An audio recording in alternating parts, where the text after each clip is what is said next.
Ya Rabbana lakal hamdu kama yanbaghi li jalali wajhikal karim wa li 'azimi sultanik. Allahumma shalli wa sallim ala nabiyyina Muhammad wa ala alihi wa ashabihi ajma'in. Allahumma inna nas'aluka ilman nafi'an wa rizqan thayyiban wa amalan mutaqabbalan. Ya Hayyu ya Qayyum bi rahmatika nastaghits. Aslih lana sya'nana kullah wa la takilna ila anfusina tarfata a'yun. Amma ba'du, faya ayyuhal hadirun ayyuhat talaba rahimakumullah. Qablahu nashkuru ala al-lajnah alladhi qamat bihadhihi ad-dawrah al-mubarakah. Nas'alullaha ayyaj'ala hadzal barnamij fi mizani hasanatina. Allahumma amin. Baik, ya insyaallah kita mulai daurah pertama kita. Daurah masalah apa? Masalah pernikahan ya. Ini sudah umur menikah semua belum? Hah? Sudah ya. Ada yang masih sanawiyah? Nah. Baik ya, insyaallah sudah siap nikah semua ya. Nah, jadi karena sudah siap nikah semua, kita adakan daurah ini ya, daurah pernikahan. Ya, nanti insyaallah ya kalau serius ya dalam daurah ini ya, kemudian ingat apa yang disampaikan pemateri ya. Insyaallah nanti mustawa alitsani alits enggak perlu mada ahwal syakhsiyah. Karena Masya Allah ini materi daurahnya ya, ada hak-hak istri, pernikahan yang dilarang ya. Jadi materi 2 tahun diringkas dalam 1 pekan. Jadi kalau antum serius sungguh-sungguh insyaallah nanti di Ali 2, Ali 3 sudah tidak perlu belajar ahwal syakhsiyah. Taib ya, materi kita hari ini apa? Yaitu indahnya pernikahan. Kira-kira menikah itu indah apa tidak? Saya tanya, indah apa tidak? Hah? Ya, kalau ada apa namanya mat'am ya, restoran bahasa apa di Arab itu, kalau promosi itu la ya'rifuha illa man dzaqaha. Jadi enggak ada yang tahu kecuali yang sudah ngerasakan. Ya, begitu pula dengan nikah ya, enggak bisa digambarkan. La ya'rifuha illa man dzaqaha. Kalau kata pengantin baru enaknya cuma 10% atau 1%. Yang 90% atau 99% apa? Enak tenan. Itu kata yang pengantin baru. Nah, kalau pengantin lama nanti beda lagi. Nah, di sini saya cuma diamanai menyampaikan indahnya pernikahan. Jadi yang enggak indah-indah enggak saya sampaikan. Ya, dan ahsannya ini ya, materi ini indahnya pernikahan. Ini ahsan disampaikan Ustadz yang sudah menikah 2 kali atau 3 kali. Ya. Kalau masih 1 kali kayak saya ini masih apa trial ya, masih percobaan. Tapi ya kita bahasnya bukan dari pengalaman ya, bahasnya bukan dari pengalaman tapi dari apa? Nah, dari pandangan syariat ya. Bagaimana Allah Subhanahu wa taala dan juga Rasul sallam ya menganjurkan kita untuk menikah. Baik. Yang pertama ya, pentingnya menikah ya. Jadi dalam fikih ini disebutkan bahwasanya ya qalal qadhi az-Zanjani atau Az-Zunjani ya, salah satu imam mazhab Maliki, ada di kitab Al-Qabas fi Syarah Muwatta Malik bin Anas. Pentingnya menikah ya atau masalah pernikahan ya, belajar masalah nikah pentingnya. Kenapa? Al-bai'u wan nikah aqdani yata'allaq bihima qawamu alamal ins. Jadi 2 akad ini ya, 2 akad pernikahan dan jual beli itu 2 akad yang berkenaan dengan qawam alamul ins ya. Jadi apa namanya maslahat manusia itu ada di dua akad ini ya. Makanya harus kita pelajari secara benar-benar ya. Jangan sampai masalah jual beli, masalah nikah kita tidak tahu ya. Beli ini halal apa tidak, atau masalah pernikahan ya, minang anaknya orang ya. Ternyata masih ada saudara sepersusuan ya, kira-kira sah nggak nikahnya, atau lain sebagainya, nikah tanpa wali, atau sekarang yang rame ya nikah muslimah dengan non muslim ya, boleh apa tidak. Nah ini penting. Wa dzalika annallaha ta'ala khalaqal adami muhtajan lil ghada ya.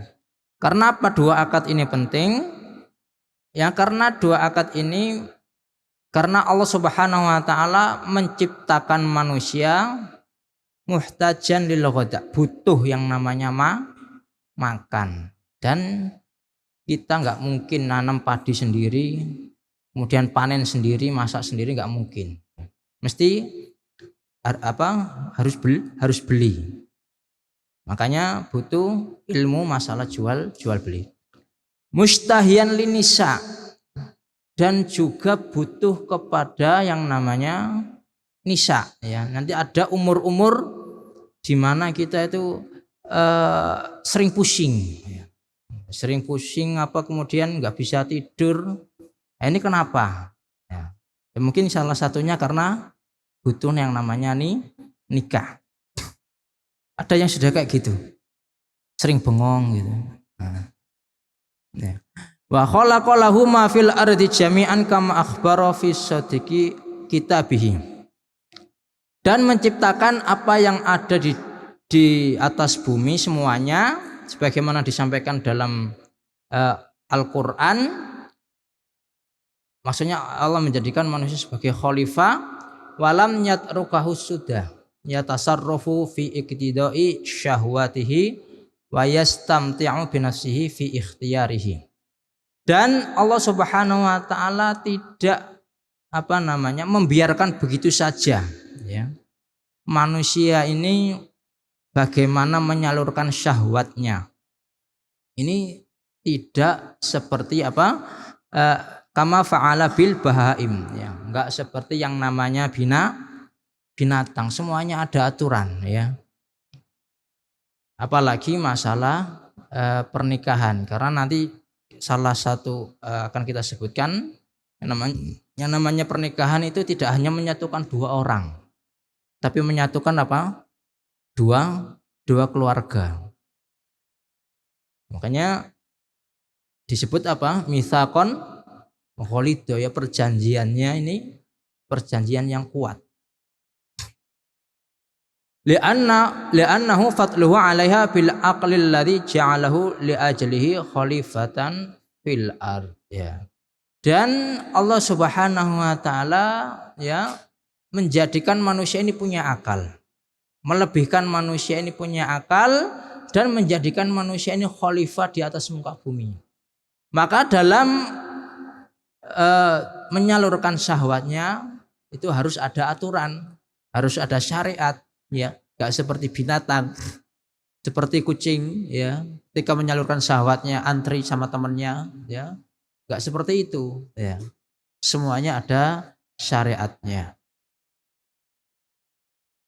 Nah, apa saja ya, ini pentingnya menikah ya. Jadi pentingnya menikah karena yang namanya manusia ini tidak bisa lepas ya, tidak bisa lepas dari yang namanya tadi ghada, makan, dan juga nisa, yaitu menyalurkan syahwat perempuan. Dan Allah Subhanahu wa taala menjadikan manusia ini punya nafsu dua ini ada hikmahnya ya. Allah menjadikan kita lapar, hikmahnya apa ya, biar kita makan yang baik ya. Kemudian menjadikan kita ada syahwat kepada perempuan, agar apa? Agar manusia berkembang biak ya. Karena manusia yang namanya manusia ini tidak bisa berkembang biak sendiri ya, membelah diri, jarinya dipotong jadi anak, enggak seperti itu. Ya. Makanya Allah jadikan dalam diri manusia ini ada namanya hawa nafsu, termasuk nafsu kepada perempuan, semuanya ya. Nabi Yusuf berfirman berkata wama ubari'u nafsi, dan aku sendiri tidak bisa lepas yang dari namanya hawa nafsu. Ya, cuma bagaimana kita menyalurkan. Makanya dalam Islam ada namanya syariat, ya, namanya aturan yang namanya pernikahan. Nanti akan kita sebutkan faedahnya, yaitu tadi menyalurkan syahwatnya. Kemudian apa saja ya hikmah atau keutamaan dari menikah ini ya. Yang pertama yaitu imtitsalu amrin Nabi sallallahu alaihi wasallam wa taati. Yaitu melaksanakan perintah Allah dan Rasulnya ya. Jadi nikah ini ya meskipun tujuannya agar kita menyalurkan syahwat kita, ternyata di situ ada perintah Allah di situ.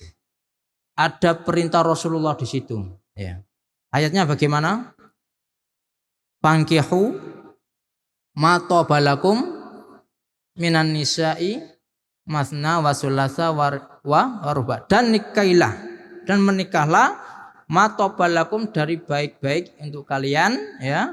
Masna berapa? 2. Wa sulasa berapa? 3. 2 tambah 3 berapa?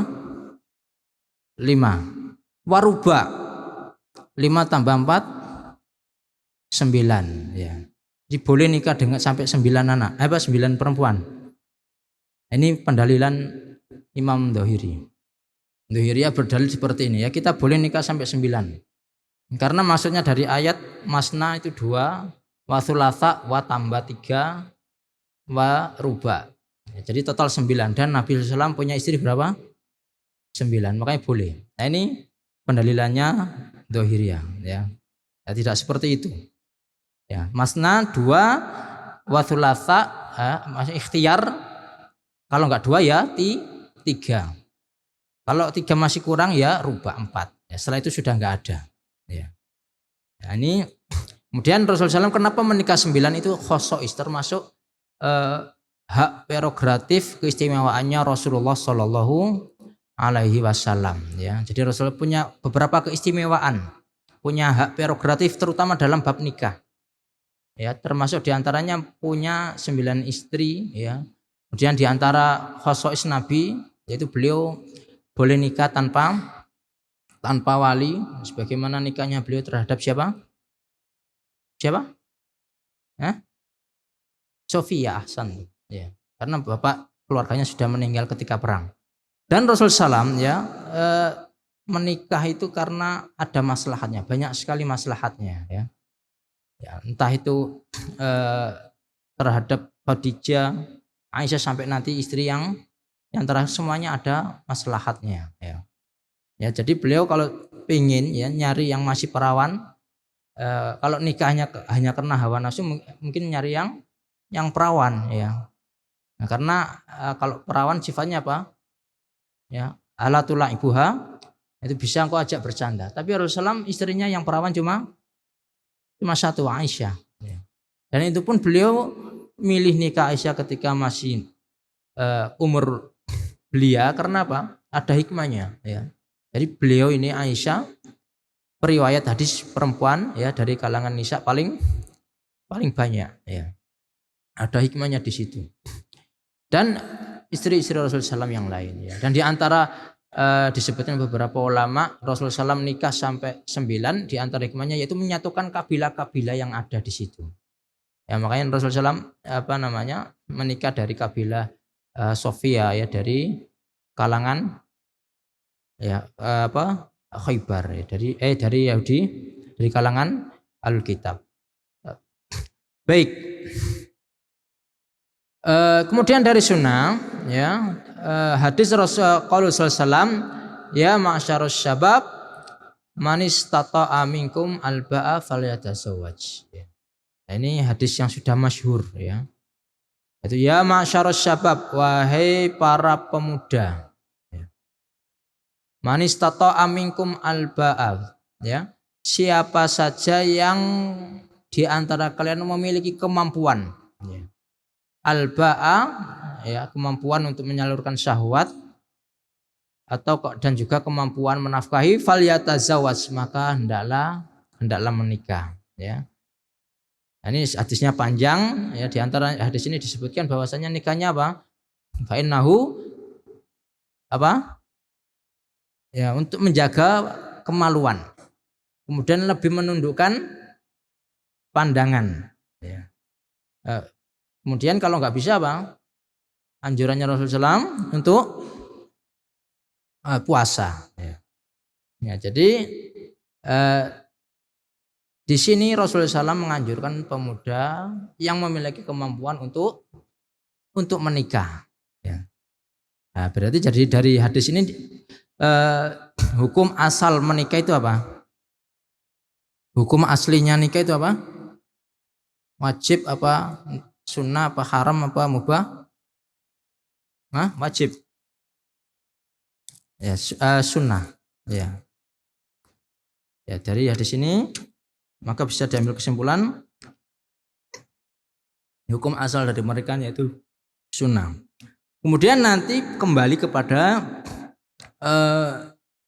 diri masing-masing, ya, kembali kepada pribadi masing-masing. Kalau sekiranya dia punya kemampuan menafkahi, ya, kemudian tinggal di lingkungan yang mana di situ perempuan mengumbar aurat, ya, dan dia kalau tidak menikah jatuh terjerumus ke dalam yang namanya perzinahan, maka dalam kasus seperti itu hukumnya bagi dia wajib menikah.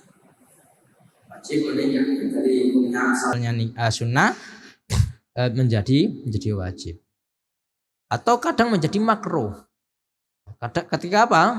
Misalkan dia punya kemampuan menafkahi, tapi ternyata dia tidak mampu, tidak memiliki syahwat, ya. Misalkan kena penyakit, kemudian tidak bisa ereksi, ya. Ya, maaf. Ini misalkan seperti itu. Nah, dalam kasus ini dia hukumnya apa? Makruh. Ya, dari hukum asal nikah yaitu sunnah dari hadis ini, ya. Dan dalam Islam tidak ada yang namanya rohbaniyah. Apa itu rohbaniyah? Misalkan saya sudah mau tobat, mau hijrah, sudah nggak nikah lagi. Pokoknya ibadah di masjid 24 jam, ya, nggak nikah, nggak kerja dan lain sebagainya. Ini namanya rohbaniyah. Nah, dalam Islam nggak ada seperti itu, ya. Dalilnya apa? Anas bin Malik, dari Anas bin Malik bahwasanya ja'a salasatu rahtun ila buyuti azwajin Nabi. Datang 3 orang ke rumahnya istri Nabi. Yas'aluna an ibadati Nabi sallallahu alaihi wasallam. Bertanya bagaimana ibadahnya Nabi sallallahu alaihi wasallam. Kemudian ketika dikabarkan bagaimana ibadahnya Nabi, faqalu wa aina nahnu minan Nabi sallallahu alaihi wasallam. Kira-kira kita ini nggak ada apa-apanya sama Nabi. Qad ghufira lahu ma taqaddama min tambihi wa ma ta'akhkhar. Padahal beliau sudah diampuni dosa yang akan datang dan yang telah lampau. Tapi ibadahnya Masya Allah. Maka salah seorang berkata, amma ana fa inni usholil laila abadan. Saya mau sholat malam terus, enggak tidur. Wa qala akhar ana asumut dahra wala uftir. Saya puasa terus, enggak pernah berbuka. Wa qala akhar ana a'tazilun nisa fala atazawwaju abadan. Saya sudah enggak mau nikah, mau fokus ibadah. Kemudian faja'a Rasul sallam ilaihim faqala. Tatkala Rasul sallam mendengar perkataan 3 orang tadi, antumul ladzi qultum kadza wa kadza, amma wallahi inni la akhsyakum lillahi wa atqakum lah. Kata Rasul sallam, aku ini orang yang paling takwa. Ada yang meragukan takwanya Nabi? Ya, enggak ada. Lakinni asumu wa uftir. Takkan tetapi aku ya puasa ya berbuka. Wa usolli wa arqud. Ya, begitu pula sholat malam. Kadang aku sholat, kadang istirahat. Wa atazawwajun nisa, dan aku juga menikah, ya. Faman raghiba an sunnati falaisa minni, dan siapa saja yang tidak suka dengan ajaranku atau sunnahku falaisa minni, maka bukan dari ajaranku, ya, bukan dari golonganku. Ini hadis ini menunjukkan tidak ada yang namanya rohbaniyah. Beda dengan agama-agama yang lain, ya. Mereka ulamanya itu nggak boleh nikah, ya. Makanya pernah ada kejadian Imam Abu Bakar Al-Baqilani, beliau diundang Raja Romawi, ya. Raja Romawi, agamanya itu agama ideologi negaranya Kristen. Diundang untuk didebat. Kemudian datang, sudah kumpul para rahib, ya. Para rahib, para pendetanya. Nah, begitu datang, Abu Bakar Al-Baqilani ini enggak salam, ya, karena hukum salam, memulai salam terhadap Ahlul Kitab boleh apa tidak? Enggak boleh, ya. Kalau memulai enggak boleh. Maka pertama kali datang ketemu sama para pendeta ini ngapain? Bagaimana kabarnya? Salami. Bagaimana kabarnya? Bagaimana kabar keluarganya? Bagaimana anaknya, sehat semuanya? Sampai rajanya ini, loh kamu ini kok nggak tahu? Ya, ini pendeta ini orang suci, ya. Orang suci nggak menikah. Kemudian dijawab sama Abu Bakar, tunazzihuna rohbanakum aniz zawaj wal injab. Tsumma tattahimuna rabbakum bi annahu tazawwaja Maryam wa anjaba Isa. Kata Abu Bakar Al-Baqilani apa? Kalian mensucikan rahib-rahib kalian. Katanya orang suci karena enggak menikah. Wal injab, dan juga enggak punya anak. Tsumma tattahimuna rabbakum, tetapi kenapa kalian menuduh Allah Subhanahu wa taala menikah dengan Maryam dan juga memiliki anak namanya Isa, ya. Sampai rajanya ini marah, ya. Marah, kemudian ganti masalah, ya. Belum mulai debat sudah nggak bisa jawab, ya. Akhirnya dimulai debatnya, loh, yaudah bagaimana pendapatmu tentang Aisyah? Aisyah katanya apa, masalah hadis ifki, ya. Jawab Abu Bakar Al-Baqilani, itu fitnah, ya. Beliau difitnah, sebagaimana Maryam juga difitnah, ya. Jadi dua-duanya orang suci, ya, terbebas dari tuduhan. Kemudian didebat lagi Abu Bakar Al-Baqilani ini, ya. Kamu, nabimu pernah perang? Iya pernah. Pernah menang? Iya pernah. Pernah kalah? Iya pernah kalah. Bagaimana nabi kok bisa kalah? Akhirnya jawabnya Abu Bakar apa? Ya, mending manusia, nabi itu manusia, ya, wajar manusia kalah. Sedangkan dalam agama kalian, ya, Tuhan tidak hanya kalah, tapi disalib, ya. Nah, ini debat antara Abu Bakar Al-Baqilani dengan Raja Romawi. Ya, ini faedah pertama dari menikah, yaitu apa? Memenuhi perintah Allah dan Rasulnya, ya. Dan cukup sebenarnya dengan satu faedah ini, ya, sudah bisa memotivasi kita untuk menikah, ya. Jadi meskipun kita lihat kok abi dan umi kita kok sering berantem, ya, masuk menikah itu indah, ya. Jadi jangan dilihat dari situ saja, ya, satu sisi, ya, tapi dilihat dari sisi yang lain, terutama dari sisi syariat, sisi perintah Allah dan Rasulnya. Kemudian yang kedua, ya, hikmah atau faedah dari menikah, yaitu apa? I'fafun nafsi wa tahsin az-zawjaini min mazalik asyaiton, yaitu menjaga hawa nafsu, menjaga manusia, dan menjaga baik itu pihak mempelai putra maupun mempelai putri dari godaan setan, ya. Terhindar dari yang namanya apa? Zina, ya. Makanya zina ini larangannya itu tidak berbunyi apa? La tazni. Ya, tapi apa bunyinya? La taqrabuz zina. Jangan kalian mendekati zina. Ya, mendekati saja nggak boleh, apalagi berzina. Ya, makanya disebutkan salah satu ulama bahwasanya Ada sebuah hadis yang menunjukkan bahwasanya barang siapa yang menikah berarti telah sempurna separuh agamanya. Nah, ini beberapa ulama menjelaskan hadis ini, wa hadza aidan isyarah ila anna fadilatahu li ajli taharrus minal mukhalafah. Bahwasanya hadis ini menunjukkan bahwasanya keutamaan menikah yaitu menjaga dari penyimpangan, dari penyelewengan seksual, minal fasad, atau dari yang namanya kerusakan. Baka'an al mufsid lidinil mar'i fil aghlab farjahu wa batnahu, ya. Karena di antara faktor penyebab rusaknya seseorang manusia yaitu dua, masalah perut dan masalah di bawah perut, yaitu kemaluan, ya. Jadi gara-gara dua hal ini manusia bisa rusak. Orang lapar, nggak punya uang, akhirnya mencuri. Ya, rusak apa tidak?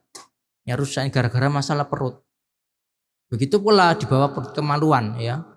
Kalau ini tidak disalurkan, ya banyak sekali penyelewengan. Apalagi zaman sekarang, zaman di mana banyak sekali akses, ya, orang umbar syahwatnya, ya, orang dengan gampang melihat aurat, ya. Nah, makanya dengan menikah ini adalah salah satu bentuk penjagaan, bentuk penjagaan dari Allah Subhanahu wa Ta'ala.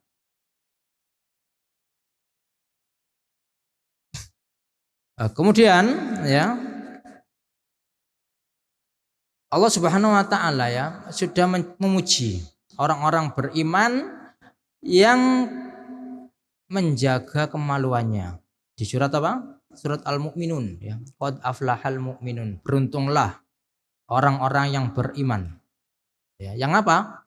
Alladzina hum fi sholatihim khasyun, yaitu orang-orang yang khusyuk dalam sholatnya. Walladzina hum 'anil lagwi mu'ridun. Kemudian orang yang dari hal-hal yang melalaikan mereka berpaling, enggak ikut-ikutan. Walladzina hum lizakati fa'ilun. Kemudian mereka yang menunaikan zakat, ya. Dan siapa lagi yang orang yang beruntung di surat Al-Mu'minun ini? Walladzina hum li furujihim hafidun, ya. Yaitu orang yang apa? Yang menjaga kemaluannya, ya, menjaga syahwatnya. Nah, ini di antara hikmah menikah, yaitu menjaga manusia dari kerusakan, menjaga agamanya manusia, menjaga agama seseorang, ya. Kemudian sering beredar di antara kita hadis bahwasanya setan tuh kalau dengar orang nikah itu nangis, ya. Hadisnya bunyinya ayyuma syabun tazawaja fi hadatsati sinnihi illa ajja syaitanuhu. Ya, siapa saja pemuda yang menikah di usia dini, setan itu menangis, ya wailah asomamini dinahu. Ya, aduhai dia telah terjaga dari agamanya telah terjaga dariku. Ini hadis ini maudhu, ya, disebutkan oleh Imam Albani di silsilah al-hadits dhaifah wal maudhu'ah raqam nomor 659. Ya, ini sering kita dengar. Nah, kemudian di antara hikmah menikah yaitu ya tahaqqaqu bin nikahi al mawaddah warahmah. Nah, kemudian apa? Dengan menikah nanti tercipta yang namanya kasih sayang, inta, wat tarabut baina zaujaini wa usrahima.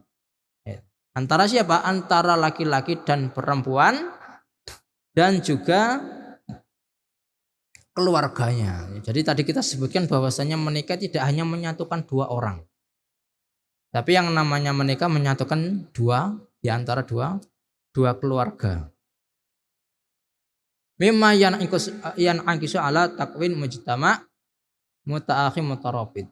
Yang mana dengan pernikahan ini bisa nanti terbentuk masyarakat yang saling bersaudara. Makanya Nabi SAW menikah dengan Aisyah, kemudian menikah dengan Hafsah.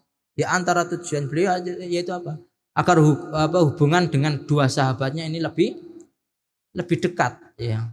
Karena dengan pernikahan ini hubungan kekerabatan ini menjadi dekat.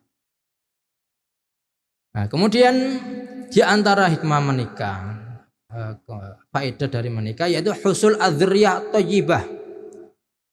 Terciptanya anak keturunan yang baik. Wa istimrar wa baqa nasl. Kemudian berlangsungnya perkembangbiakan ya, terus menerus keturunan, wa nail as-sawab bisabab al-walad as-sholeh ya, dan terus menerus mengalir pahala disebabkan anak yang soleh ya. Jadi meskipun kita meninggal kita masih bisa punya mengalir pahala. Salah satu pintunya dari mana? Dari anak soleh yang mendoakan kita ya. Berdasarkan hadis idza mata ibnu adam inqata amaluhu illa min salas ya.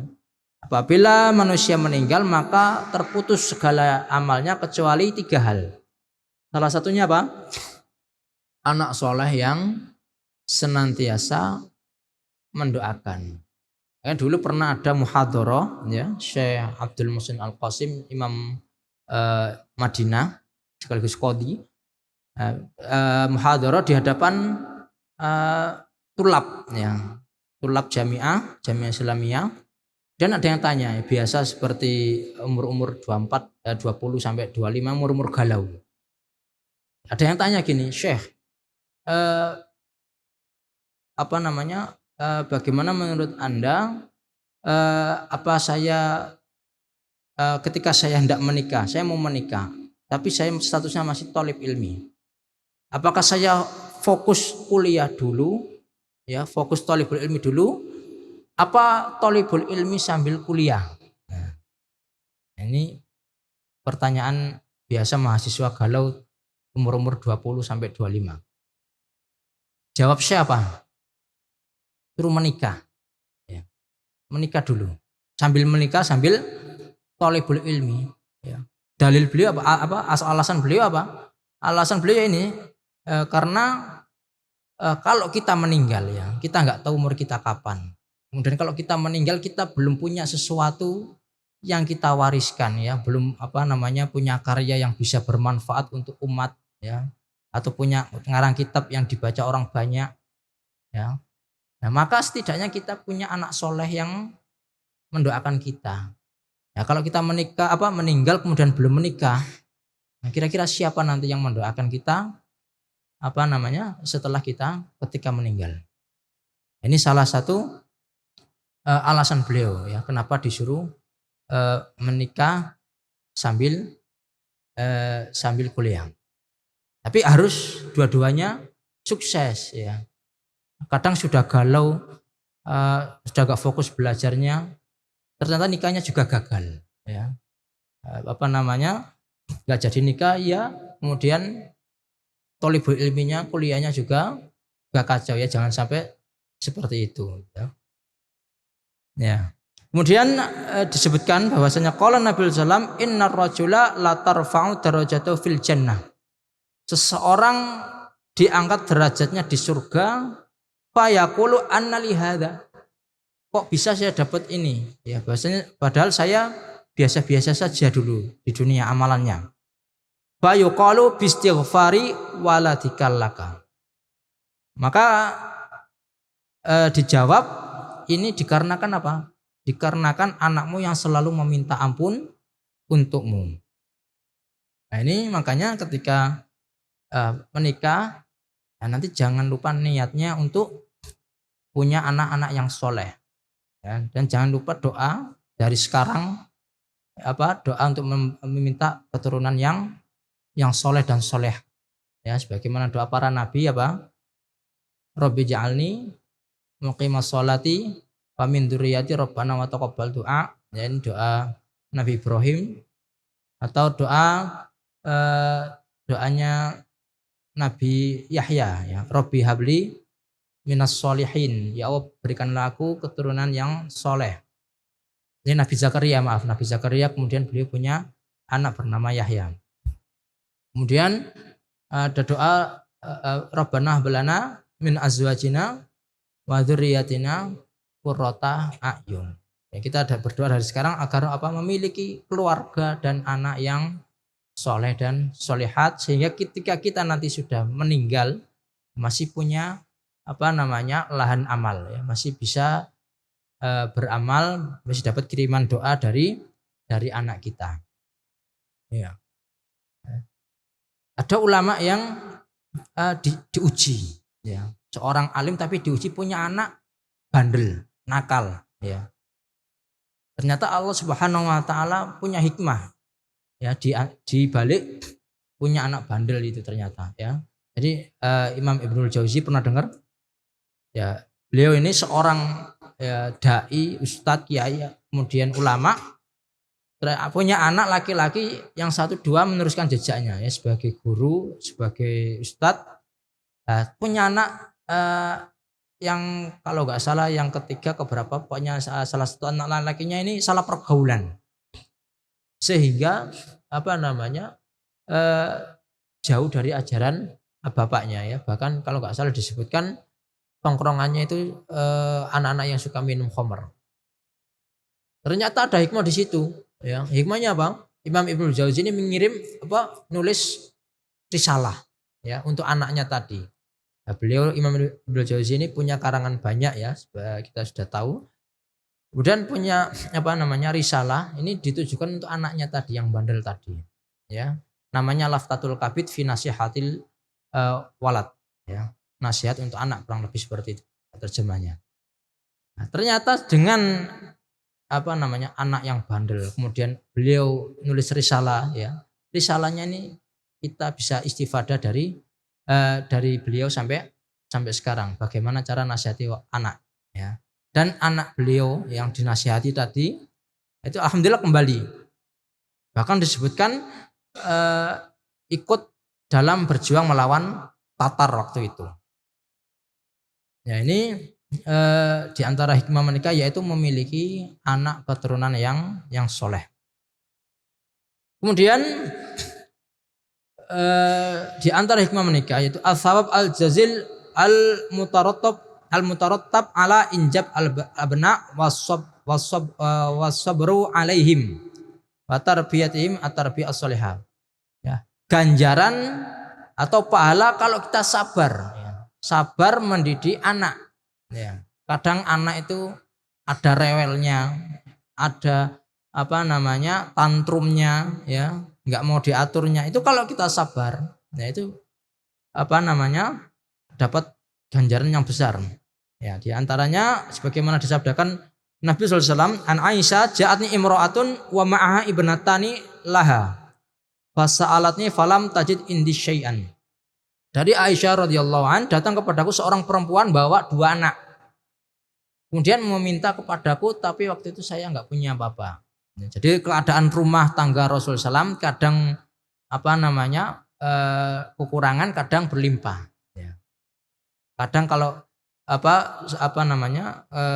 beliau punya rezeki itu sampai beliau nyembelih berapa miata badana, ya, sampai menyembelih kurang lebih 100 onta. Itu ketika beliau punya rezeki. Tapi kalau pas nggak punya, ya nggak punya. Sebagaimana disabdakan oleh Aisyah ini, ya, falam tajid indi syai'an ghairat tamratin wahidatin, kecuali 1 biji kurma, ya. Alhamdulillah kita sekurang-kurangnya kalau Ramadan nggak sampai makan 1 biji kurma tok.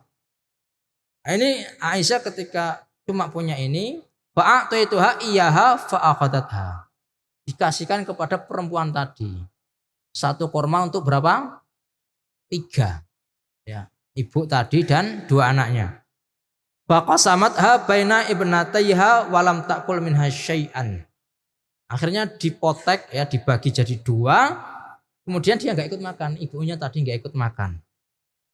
Thumma qamat fa kharajat wa banataha. Kemudian pergi. Kemudian Rasulullah SAW datang. Kemudian diceritakan oleh Aisyah.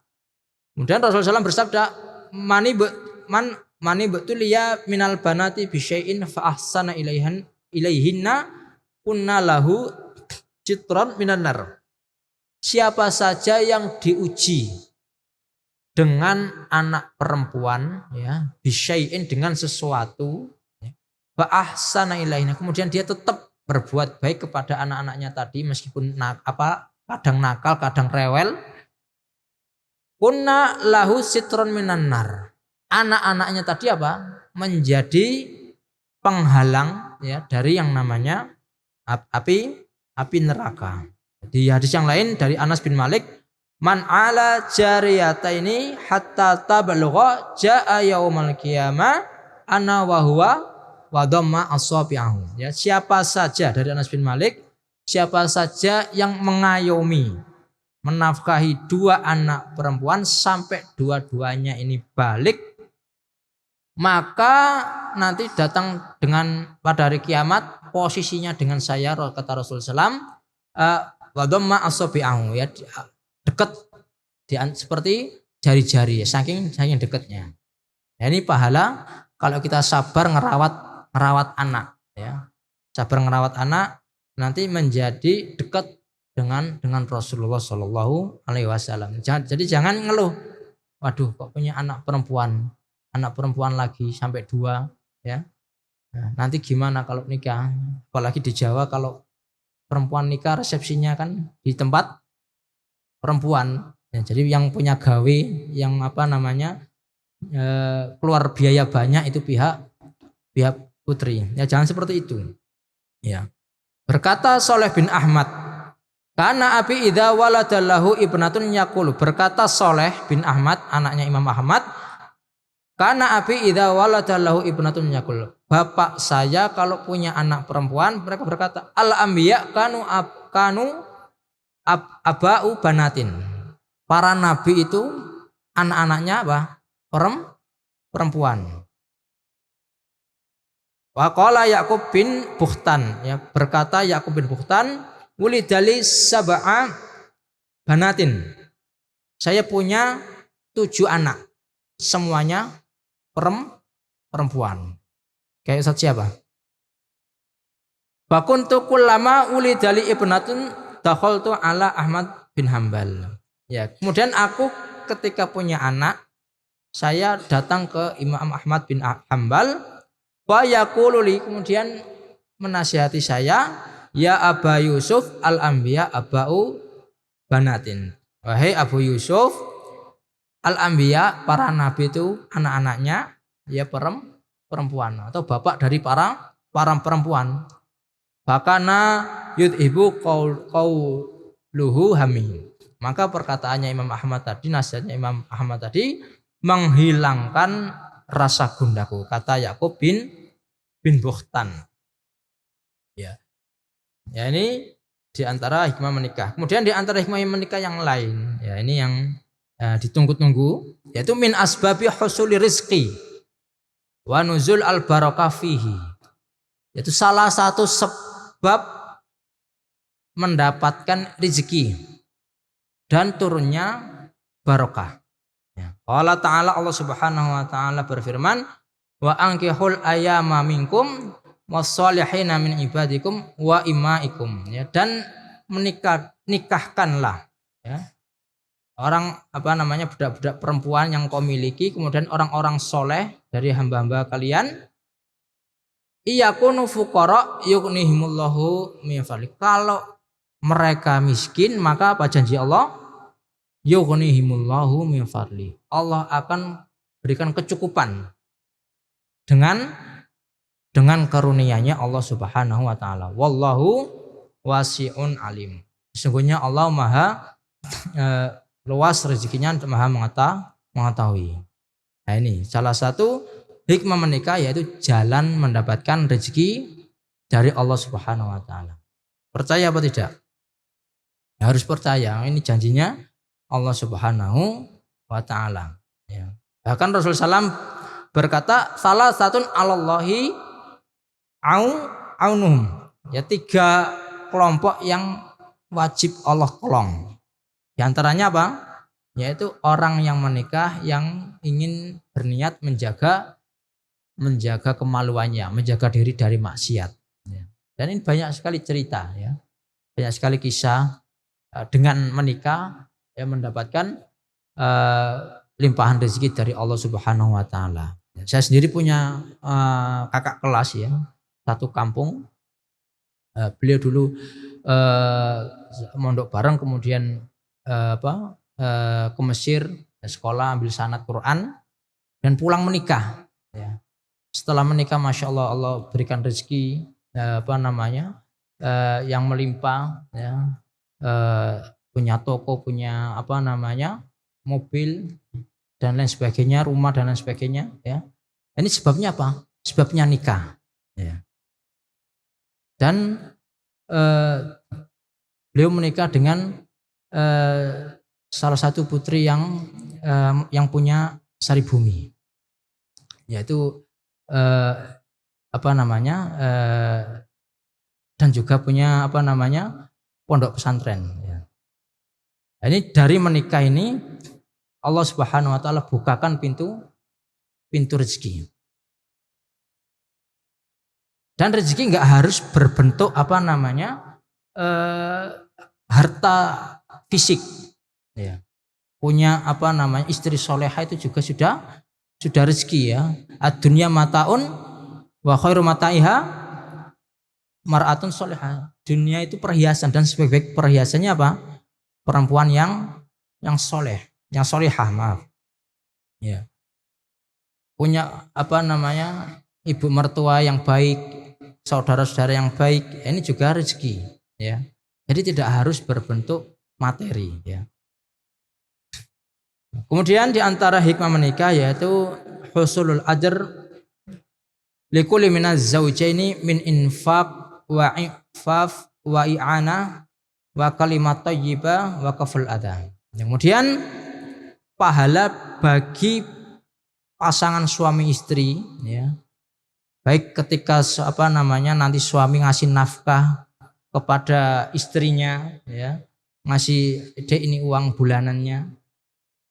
Yaitu kalau dia diniatkan untuk sedekah, untuk menjalankan perintah Allah, itu sebaik-baik sedekah, sebaik-baik nafkah ya. Sebagaimana disabdakan Rasulullah SAW, maka sabar rajulu kasban atyabu min amali yadihi. Tidak ada penghasilan lebih baik dari penghasilan seseorang dari hasil tangannya sendiri. Wa ma anfaqar rajulu ala nafsihi wa ahlihi wa waladihi wa khadimihi fahuwa shadaqah. Ya. Dan apa yang dia infakkan untuk dirinya sendiri dan juga keluarganya, anak-anaknya, ya, pembantunya kalau ada, fahuwa shadaqah. Itu bernilai apa? Bernilai sedekah. Ya. Jadi memberi nafkah dihitung sedekah. Bahkan di riwayat lain disebutkan satu suapan saja ya dinilai sedekah. Kemudian wa kalimat thayyibah wa kaful adza. Perkataan yang baik ya, perkataan yang baik, pergaulan yang baik ya. Semuanya dihitung apa? Sedekah ya. Sebagaimana dalam hadis arba'in wa fi bud'i hadikum sedekah ya. Dan di kemaluan kalian juga ada sedekahnya ya. Sampai sahabat tanya, "Mosok kita datangi istri sedekah ya? Bukankah kalau datangi yang haram itu dapat dosa, maka kalau datangi yang halal dapat sedekah." Ya, jadi dengan menikah yang hanya mungkin akadnya 10 menit atau 20 menit ya, semua yang sebelumnya kalau kita menyentuh perempuan itu haram, kemudian kita nyubit perempuan itu haram, goda perempuan itu haram, maka dengan setelah akad nikah yang hanya 10 menit 20 menit tadi semuanya menjadi pahala ya. Dari dosa menjadi pahala ya. Jadi tinggal kita milih yang mana, milih yang masih belum halal ya, atau yang sudah halal ya. Makanya sabar dulu. Kalau belum mampu nikah sabar dulu ya, nggak usah main-main coba-coba nggodain perempuan atau akhwat ya. So bangunin ukhti sudah sholat tahajud atau belum. Nggak usah seperti itu ya. Sabar sampai nanti kita sudah dapat yang halal ya. Ada kaidah ya man ta'ajjala bi syai'in qabla awanihi muqiba bi hirmanihi. Siapa saja yang terburu-buru terhadap sesuatu sebelum waktunya maka hukumannya apa? Bi hirmanihi, tidak mendapatkan kelezatan atau tidak mendapatkan kenikmatan yang seharusnya dia dapatkan. Ya, ini contoh kaidah ini sebenarnya untuk masalah warisan ya, warisan. Kalau ada anak laki-laki nggak sabar pengen punya dapat warisan, bapaknya kok umurnya panjang kemudian dibunuh. Nah, dengan kaidah ini dia nggak dapat warisan. Tapi bisa kita terapkan di masalah-masalah yang lainnya. Ya. Nah, ini. Kemudian 8 ya. Dan insya Allah terakhir yaitu manfaat-manfaat yang lainnya yang mana menyalurkan hasrat kita, menjaga kemaluan tadi sudah, kemudian menjaga pandangan, wahudu an-nafs, menjadikan tenang ya. Tenang, orang yang sudah nikah ketika syahwatnya tersalurkan itu tenang ya. Berkata Imam Ibnu Jauzi, alladzat kulluha baina hissi wa aqli. Jadi kenikmatan itu ada dua macam. Kenikmatan hissi ya yang kita rasakan, wa aqli ya berupa kenikmatan akal. Fanihayatul ladzat al-hissiyah a'laha an-nikah. Maka puncak dari kenikmatan hissi ya, kenikmatan yang bisa kita rasakan itu nikah ya. Jadi kenikmatan nikah menyalurkan syahwat ini melebihi kenikmatan hissi yang lain yang ngalahkan minum es boba atau minum apa lain ya. Jadi tidak ada yang bisa mengalahkan kenikmatan ketika syahwat tersalurkan dalam nikah. Ya. Kemudian wa ghayat al-ladzat al-aqliyah al-ilm. Kemudian puncak dari kenikmatan akal ya, nikmat akal yaitu al-ilm. Ilmu pengetahuan ya. Ketika kita bingung ada masalah, kalau ketika tahu ilmunya, nah ini puncak kenikmatan ya. Kita bayangkan saja kalau kita belum bisa nyetir mobil, suruh bawa mobil takut apa tidak? Ya, takut. Tapi kalau sudah tahu ilmunya, tenang. Ya, apalagi masalah agama. Kalau masalah duniawi aja kenikmatannya sudah bisa kita rasakan seperti itu, maka masalah agama lebih nikmat lagi. Kemudian lanjut beliau Imam Ibnu Jauzi di Saidul Khatir, faman hasalat lahu al-ghayatani fid dunya faqad nala an-nihaya. Barang siapa yang sudah memperoleh dua puncak kenikmatan ini di dunia, faqad nala an-nihaya. Maka sudah mendapatkan an-nihaya. Ya. Maksudnya nihaya maksudnya ini sudah mendapatkan dua nikmat yang besar ya. Kemudian tadi fa inna zauja as-shaliha min khairi mata'ud dunya.